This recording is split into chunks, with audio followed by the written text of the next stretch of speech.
പ്രശ്നപരിഹാരങ്ങൾക്ക് ഖുർആൻ തന്നെ പറഞ്ഞ മറ്റൊരു പരിഹാരമാണ് വലില്ലാഹിൽ അസ്മാഉൽ ഹുസ്ന ഫദ്ഉഹു ബിഹാ. അള്ളാഹുവിന് സുന്ദരമായ നാമങ്ങളുണ്ട്. ആ നാമങ്ങൾ ഉപയോഗിച്ച് അള്ളാഹുവിനെ വിളിക്കുക. അത് നിങ്ങളുടെ പ്രശ്ന പരിഹാരമാണ് എന്ന്.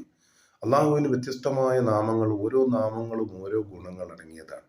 ഉദാഹരണം പറഞ്ഞാൽ, നമ്മൾക്ക് ഖൈറ് ബറക്കത്തുകൾ ജീവിതത്തിൽ വർദ്ധിപ്പിക്കണമെങ്കിൽ അള്ളാഹുവിൻ്റെ ബാസിത്തു എന്ന് പറയുന്ന, റസാഖ് എന്ന് പറയുന്ന, വഹാബ് എന്ന് പറയുന്ന ഗുണങ്ങളൊക്കെ ഖൈറ് വർദ്ധിപ്പിക്കാനും ഐശ്വര്യം ലഭിക്കാനും അതുപോലെ നമ്മൾ അന്നപാനാദികളിൽ ഐശ്വര്യം ലഭിക്കാനും ഒക്കെ ഫലം നൽകുന്നു. ഈ ദിക്ർ ധാരാളമായി നമ്മുടെ ജീവിതത്തിൽ പതിവാക്കിയാൽ നമ്മളുടെ ജീവിതത്തിൻ്റെ എല്ലാ കാര്യങ്ങളിലും, ജോലികളിലും അതുപോലെ അന്നപാനീയങ്ങളിലൊക്കെ ബറക്കത്തും ഐശ്വര്യവും ലഭിക്കുന്നതായിട്ട് കാണാൻ കഴിയും.